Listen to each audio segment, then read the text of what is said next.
6 septembre 2002. Où étiez-vous? Plusieurs d'entre vous étaient sûrement du côté du Centre Bell à Montréal pour ce fameux combat. Omar Chika et Éric Lucas, combat de championnat. Et ça, Bernard, ça avait été toute une bataille. Ah, tout un combat. Un des meilleurs combats qu'on n'a pas eu à Montréal depuis plusieurs années. Il n'y a pas... les 3 chutes au tapis ne comptaient pas. Il n'y a pas de compte de debout. Un boxeur ne peut pas être sauvé par la tâche dans aucun round. Et puis, s'il y a une blessure accidentelle, on va aux cartes des juges après le 4e round. Si la blessure arrive après le 4e. Avant le 4e, bien, le combat est déclaré comme no contest, donc pas de décision. Alors voilà. Et c'est là-dessus que va commencer ce fameux combat. Alors pour ceux qui n'auraient pas eu la chance de le voir, le combat de Lucas, le dernier d'ailleurs, ça a été la dernière fois qu'Éric est monté dans le ring. Eh ben, la chance est là pour vous de pouvoir apprécier le talent de notre boxeur québécois et champion en titre chez les super moyens version WBC. La tension est très haute en début de combat parce qu'on sait que Chika, c'est un boxeur de puissance, un boxeur qui a le coup de poing pour fermer les lumières à n'importe quel de ses opposants. On a juste à se rappeler comment il s'était débarrassé de Stéphane Ouellet à Las Vegas l'année précédente, dès le 2e round, et Ouellet s'était retrouvé au tapis pour le compte. Donc, à ce moment-là, dans le cas d'Éric, qui lui possède une des meilleures défensives sur la scène internationale et il est doté d'une bonne mâchoire, c'était important pour lui de prendre le centre du ring, de se faire respecter et de s'assurer de faire dépenser le plus d'énergie à Chika en début de combat, parce que Chika, s'il est reconnu pour commencer très fort ses combats, n'a pas beaucoup d'expérience dans les combats qui vont s'étirer. D'ailleurs, Chika a seulement 111 rounds d'expérience en carrière et Éric en a 320. Ouais, Chika, à ce moment-là, s'est présenté dans le ring avec un dossier de 23 victoires, 3 défaites. Et sur ces 23 victoires, 16 KO enregistrés. Et pour Éric, évidemment, c'était 35 victoires, 4 défaites et 3 combats nuls, dont 13 KO. Chika, qui lui aussi a fait une belle carrière amateur, a passé près d'aller aux Jeux olympiques en 1996 pour les États-Unis. Même, il est américain, même s'il est d'origine palestinienne. Il avait été battu par Rashi Wells, qui lui a gagné une médaille de bronze aux Olympiques. Et dans cette même division de poids, il y avait aussi Byron Mitchell, le champion du monde des super moyens maintenant de la WBA, qui faisait partie de ceux qui voulaient prendre la place américaine aux Jeux olympiques. De bons échanges de coups ici. Exactement, la droite d'Éric qui a atteint à la tête Chika. Éric va bien, il mêle ses attaques bas au corps, à la tête, et très, très efficace jusqu'à maintenant, lance beaucoup plus de coups. Et semble s'être bien installé. Encore une fois, les pieds très agiles. Dès que Chika est allé en offensive, Éric était déjà parti. S'il y a un aspect du travail qu'Éric a amélioré au cours de la dernière année, peut-être en regardant ce combat-là, ce serait quoi particulièrement selon toi, Bernard? Éric s'améliore continuellement, et ça à tous les aspects. Mais c'est toujours sa défensive, on revient à ça. Il décourage ses adversaires. Ses adversaires lancent beaucoup de coups sur les bras et sur les gants, sur les épaules. Éric va avec les coups et toujours bien positionné pour absorber ses coups. Donc, ça devient un peu décourageant pour ses adversaires. Un bon premier round, en tout cas, pour les deux boxeurs. Ça s'annonce bien là, pour ce combat-là. Alors, on va s'arrêter le temps d'une pause et au retour, place au 2e round. Chika est parti canon au 2e round.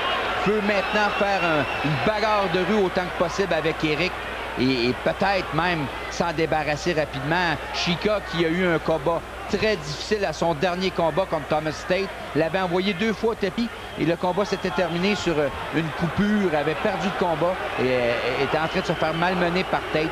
Donc lui, c'est un habitué des débuts de combat et des débuts de round canon. Et pour le premier round, Bernard, t'as donné quoi comme pointage? J'ai donné le premier round à Éric, qui a bien débuté, bien terminé, a gardé le contrôle en tout temps et n'a pas reçu vraiment tellement de coups sur la cible. Alors voilà donc premier round à Éric. On est présentement dans le 2e round. Deux boxeurs qui se ressemblent beaucoup sur l'aspect, sur le plan physique. Hein? Oui, sur le plan physique, exactement. Tu as un bon point. Sur le plan technique, Éric est plus complet. Tu me demandais tout à l'heure s'il y a des choses qu'il a améliorées. Aussi, il varie mieux maintenant. ses coups en offensive. On sait qu'en contre-attaque, le coup le plus dur doit être le premier et en attaque, le coup le plus dur doit être le dernier. Et Eric a réussi régulièrement à tromper ses adversaires en variant l'intensité et la puissance de ses coups. Encore une fois, la Chica là, qui se retrouve dans les câbles. Eric immédiatement avec une droite, crochet à la tête, bien bloqué. Et vous avez vu cette droite-là, encore une fois, d'Eric vers le menton de Chica. C'était bien, belle contre-attaque, esquivé tout de suite et revenu avec sa main arrière. Il faut toujours se méfier de Chica. Chica est un boxeur qui est explosif, travaille en combinaison et encore là, belle uppercut de la part de Chica. Un bon deuxième round encore une fois jusqu'à maintenant. Et là, c'est Chica qui tente de se porter en attaque. Eric qui fin le crochet. Accrochage, l'intervention de l'arbitre. Voilà, on reprend les hostilités avec un peu moins d'1 minute à faire à ce deuxième round. Eric a repris le contrôle de la situation. Chica était parti très fort, avait réussi à placer quelques bons coups. Mais là, il est hésitant maintenant. Encore une fois, le jab. Oh, encore au corps. Et vous avez vu la puissance. Et là, Chica qui dit, oh, c'était un peu trop bas, monsieur l'arbitre. Beau double crochet de la part de Lucas. Il était peut-être un peu bas, effectivement, mais a quand même réussi à toucher durement et à faire réagir Chica. Quelle concentration d'Eric. Et c'est là-dessus que prend fin le deuxième round. Excellent round encore une fois. Ça nous permet de jeter un coup d'œil sur les champions du monde dans cette catégorie jusqu'à maintenant. Champion de la WBC, l'association la plus prestigieuse, Eric Lucas du Canada. La WBA IBF, Sven Hotke vient d'aller chercher le titre de la WBA en battant Byron Mitchell. Hotke de l'Allemagne et de la WBO, Joe Calzaghe de la Grande-Bretagne, plus précisément du pays de Galles, un gaucher qui est là depuis très longtemps. Alors dans l'ordre, si tu avais les classés, évidemment, Lucas serait ton premier choix là, chez les super moyens? Oui, mais tout ça est très serré. Alors, on est prêt pour le troisième round. Ça reprend à l'instant. Le deuxième round, tu l'as donné à qui, Bernard? Je l'ai donné à Lucas. J'ai pensé le donner à Chica, surtout à cause de son début de round, mais Eric a terminé en force et je lui ai donné le deuxième round. Alors, voyons ce que ça va donner. On regarde justement les coups portés. Là, 13 bons coups sur la cible par Chica, 10 par Lucas et à peu près le même pourcentage là, au niveau du nombre de coups lancés. Et là, Eric qui se porte en attaque. La réplique de Chica immédiatement. Chica est beaucoup plus incisif en ce début de troisième round. Encore une fois, il est parti fort. Est-ce qu'il va tenir cette cadence? Alors, surveillons comment Eric va se comporter dans le troisième round. Jab avec la gauche. 3 coups consécutifs. Préparait son crochet de droite. Voilà. Attaque au corps. Un jab. Du côté du groupe de Lucas, on s'attendait à un premier tiers ou un premier quart de combat difficile. Mais on était convaincus qu'Eric prendrait le contrôle par la suite. Jusqu'à maintenant, ça va très bien pour Lucas. Encore une fois, revient au corps. Eric bien concentré. Vous avez vu cette droite, encore une fois, le crochet vers l'estomac de Chica. Eric qui est très intense. Oh! La main droite. Et là, est-ce qu'on a touché le menton? Chica semblait ébranler quelque peu, Bernard. C'était le meilleur coup du combat jusqu'à maintenant. Eric, une belle main droite sur la cible et Chica fait un petit pas de côté. Oh, c'est un excellent combat. Eric qui va bien au niveau défensif. Quand il n'est pas bien placé, retient légèrement, retarde un peu les hostilités. Beaucoup d'expérience, Eric. Il en a vu énormément dans sa carrière. Coup porté au corps par Chica. Ça a dérangé quelque peu Eric, mais sans plus. Et Chica qui travaille en combinaison. Il voudrait bien qu'un de ses coups fasse mal à Eric et change l'allure du combat. Et encore une fois, oh là là, gauche-droite, enchaînement. Et là, Eric qui s'accroche. Eric est obligé de retenir. Chica est très intense. Il l'a cerné dans le coin maintenant. Attention, et là, c'est Chica là, qui s'en donne à cœur joie, mais Eric en défense revient à la tête directement sur le menton avec le crochet. C'est à bout de bras présentement. Et Chica qui le ramène dans le coin encore une fois. C'est vraiment l'enfer pour Eric.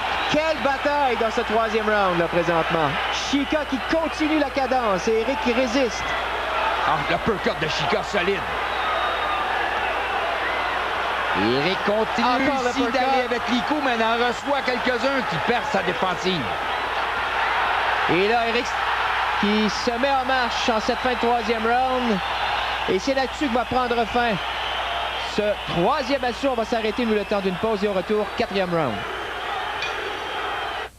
Ce troisième round, oh là là, et là, Chica, là, qui s'en donnait à corps joie. Éric avait placé une bonne main droite, mais au même moment, Chica l'a atteint durement. Et là, Chica avait réussi à l'amener dans le coin. Et là, c'était vraiment... Il a fait la fête à Éric. Et là, c'était à espérer voir le début du round, là, maintenant, si tout s'est replacé. On a travaillé fort dans le coin d'Éric. Et là, maintenant, on tourne la page. Chica a dépensé beaucoup d'énergie pour reprendre le contrôle rapidement. Voyons ce que ça va donner, ce quatrième round. Alors, le troisième round, tu l'as donné à Chica. Ah, haut la main, Chica qui a été dominant, qui a travaillé, qui a contrôlé, qui est dominant physiquement. Éric a été obligé de se défendre seulement, contre-attaquer à quelques reprises. 24 bons coups sur lacet pour Chica. 15 par Lucas, qui a démontré beaucoup de courage. N'a pas voulu s'en laisser imposer. Alors, c'est reparti de plus belle. Voyons ce que ça va donner, ce quatrième round.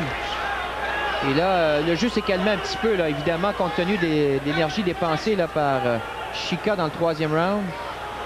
On est plus prudent. Oui, c'est ça. Et là, il faut absolument qu'Éric réussisse, lui-là, à placer quelques bons coups pour retourner Chica un petit peu plus sur les talons.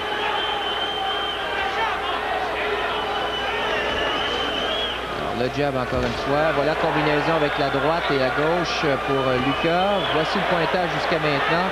29-28 pour Chica, c'est ce qu'on a nous aussi. Bon coup porté maintenant par Éric. Et ça, c'est Teddy Atlas qui, lui, est le commentateur et qui donne les pointages pour ESPN. Jab au corps. Éric qui se retire. Chica veut revenir, mais sans succès.